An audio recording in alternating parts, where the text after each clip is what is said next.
Good morning, class 8. This is your lecture number 2, chapter number 7. Immediate cause हम लोग पढ़ रहे थे 1857 के कॉजेज को कि 1857 का रिवॉल्ट क्यों हुआ था।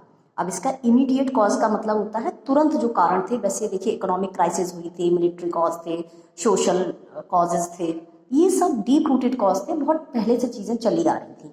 लेकिन अगर हम इमीडिएट कॉज की बात करते हैं कि एकदम से अचानक से लोगों के दिमाग में क्या क्या चीज़ें आ गई थी, तो जो इंट्रोडक्शन था एनफील्ड राइफल का कि आर्मी के अंदर एक नई एनफील्ड राइफल लाई गई थी और इन 1857 में जो ब्रिटिश ने एनफील्ड राइफल को जो इंट्रोड्यूस किया था आर्मी के अंदर और सोल्जर्स को उन्हें ट्रेंड किया गया था कि उनको कैसे यूज़ किया जाए। तो जो सोल्जर्स थे उन्हें क्या करना होता था, जो ग्रीस्ड एक पेपर लगा हुआ था कि कारतूस को उस गन में डालने से पहले उसके ऊपर से पेपर हटाना पड़ता था जिस पे ग्रीजिंग पेपर था वो, ठीक है, और उसे अपने दांत से काट के हटाना पड़ता था।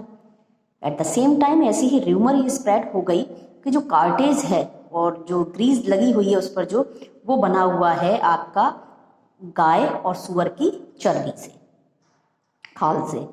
तो ये दोनों ही चीज़ें हिंदू और मुस्लिम सोल्जर्स ने रिफ्यूज़ कर दिया कि वो ग्रीस्ड कार्टेज को इस्तेमाल नहीं करेंगे क्योंकि इससे उनके रिलीजियस सेंटिमेंट हर्ट हो रहे हैं। हिंदू गाय को पवित्र मानते थे जबकि पिग जो था वो मुस्लिम्स के लिए हेट्रेड हुआ करता था। जब रिफ्यूज़ल हो गया, जब ये रिफ्यूज़ल उन्होंने वर्क नहीं किया तो सोल्जर्स ने अल्टीमेटली रिवॉल्ट कर दिया।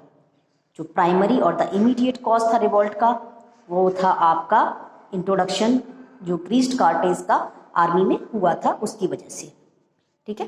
ब्रिटिश जनरल जॉन जो हर्सी थे उन्होंने ऑर्डर दिया था ईश्वरी प्रसाद जो आपके जेमादार थे जो आपके 34th रेजिमेंट के कि वो अरेस्ट कर लाएं मंगल पांडे को। जब उन्होंने डिसाइड किया तो उन्होंने क्या किया कि अपने सुपीरियर्स के ऊपर ओपन फायर कर दिया, ठीक है, but he refuse. Ishwari Prasad was sentence to death. Ishwari Prasad ने इसकी वजह से क्या हुआ, उन्हें डेथ सेंटेंस हो गई थी और 22 अप्रैल 1857 को फांसी दे दी गई थी। जो स्प्रेड हुआ रिवॉल्ट का, कैसे फैला रिवॉल्ट अलग अलग इलाकों में, जो कंडीशन था वो इनटॉलरेंट हो गई फॉर द स्पॉइल्स। जो आर्मी सोल्जर्स थे उनके लिए क्या हो गई, ये कंडीशन अनटॉलरेबल हो गई। उसको तो गवर्नमेंट ने निगलेक्ट किया था उनके प्रोटेस्ट को। जो फर्स्ट क्वार्टर जो था 1857 का यानी पहले हिस्से की जो बात करें तो जब सोल्जर्स जो थे आपके 19th रेजिमेंट के बैरकपुर के, उन्होंने ग्रीस कार्टेज को इस्तेमाल करने से मना कर दिया।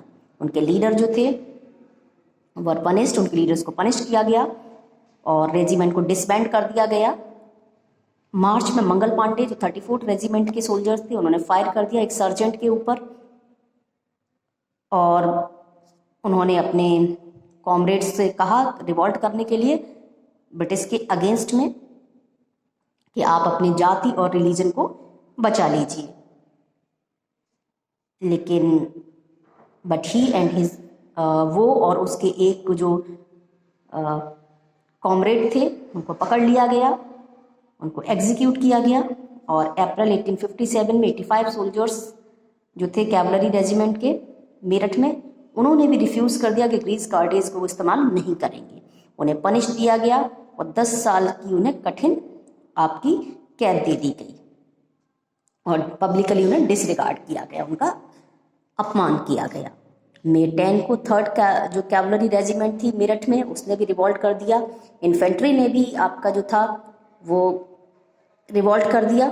सोल्जर्स जो थे उन्होंने जो प्रिजनर्स थे उनको छोड़ दिया, कुछ इंग्लिश ऑफिसर्स को मार दिया। जो सिविलियन थे उन्होंने मार्च किया दिल्ली की तरफ, उन्होंने दिल्ली को अपने कब्जे में ले लिया मई 12 को और बहादुर शाह जफर जो थे उन्हें एम्परर बना दिया इंडिया का।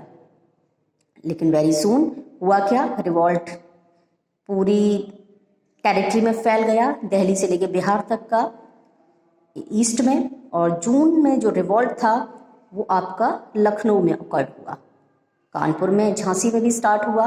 कानपुर में जो नाना साहब थे वो लीडर बने आपके जो रिवेलियस पीपल थे उनके, जबकि झांसी में रानी लक्ष्मीबाई ने चैलेंज किया ब्रिटिश को। बिहार में कुंवर सिंह थे उन्होंने लीडरशिप दी रिबेलियंस को, जबकि लखनऊ में बेगम हजरत महल ने लीड किया। ब्रिटिश ने जो इंडियन सोल्जर्स थे उनके हथियार छीन लिए बहुत सारी जगह पर। कुछ प्लेसेस पर जो इंडियन सोल्जर्स थे उन्होंने प्रोटेस्ट किया, लेकिन सोल्जर्स का जो रिवॉल्ट था कुछ प्लेसेस में, जैसे राजस्थान, ग्वालियर और इंदौर में भी सोल्जर्स ने रिवॉल्ट कर दिया, बट इजीली उनको सप्रेस कर दिया गया, दबा दिया गया। रिवॉल्ट जो है वो आपका जो हुआ एट 1 और 2 प्लेसेस पर साउथ इंडिया में, लेकिन जो अटेम्प्ट थे रिवॉल्ट के अहमदाबाद, हैदराबाद और सिंध में, वो आपके दबा दिए गए। दिल्ली, लखनऊ, कानपुर, झांसी, ग्वालियर ये आपके सेंटर रहे रिवॉल्ट के। और कोई भी जो रूलर था, नेटिव जो रूलर था या राजा हुआ थे, उन्होंने रिवॉल्ट में पार्टिसिपेट नहीं किया। और अगर कुछ रूलर्स जो थे पंजाब, राजस्थान, साउथ इंडिया के, उन्होंने हेल्प भी किया था ब्रिटिश को कि वो रिवॉल्ट को दबा सके। यानी हमारे यहाँ के राजाओं ने क्या किया था, ब्रिटिश आर्मी को हेल्प किया था। तो किस तरीके से सप्रेस किया गया रिवॉल्ट को? ब्रिटिश ने इमीडिएट और स्ट्रिक्ट स्टेप लिया जो रिवेलियस पीपल के, उनको दबाने के लिए। At that time Lord Canning जो थे वो गवर्नर जनरल थे इंडिया के। उन्होंने मद्रास से अपनी सेना बुलाई, बॉम्बे से ली, श्रीलंका से और बर्मा से, और ऑर्डर दिया लॉयल सिख आर्मी को कि वो दिल्ली की तरफ प्रोसीड करें। और जो रिवेल्स थे बाय द टाइम उनसे दिल्ली वापस छीन ली गई, जो लोगों ने कब्जा कर लिया था दिल्ली पर। ब्रिटिश ने ऑक्यूपाई किया सितंबर 1857 में इसको। 2 सन थे बहादुर शाह जफर के, उन्हें मार दिया गया और उन्हें भी डिपोर्ट कर दिया गया, रंगून की जेल में भेज दिया गया, और जिसके बाद 1862 में वो मर गए। रानी लक्ष्मीबाई, उन्होंने झांसी को छोड़ा और तात्या टोपे के साथ उन्होंने अपने जाकर उन्होंने फाइट किया, जो कि ग्वालियर में रिवेलियन को लीडरशिप दे रहे थे तात्या टोपे। बट ब्रिटिश ने कैप्चर कर लिया ग्वालियर को जून में 1858 में। रानी लक्ष्मीबाई जो थी वो मारी गई युद्ध के मैदान में। तात्या टोपे ने मैनेज किया कि वो वहाँ से भाग जाएं, लेकिन फिर भी वो पकड़े गए, एग्जीक्यूशन उनका किया गया, मुकदमा उन पर चलाया गया। जो रिवॉल्ट था खान बहादुर खान का बरेली के अंदर, और कुंवर सिंह जगदीशपुर बिहार में जो रिवॉल्ट किया था उसको भी सप्रेस कर दिया गया। नाना साहेब और बेगम हजरत महल जो थे वो नेपाल की तरफ भाग गए, और उसके बाद वहाँ पर उनकी डेथ हो गई। कुछ लोकल राइजिंग भी हुई, कुछ टाइम तक चलता रहा, जुलाई 1858 तक, लेकिन प्रोटेस्ट जो था वो धीरे धीरे खत्म हो गया। ठीक है, आप ये इसके जो किस तरीके से फेल हुआ, इसके कारण क्या रहे, वो हम लोग नेक्स्ट वीडियो में पढ़ेंगे।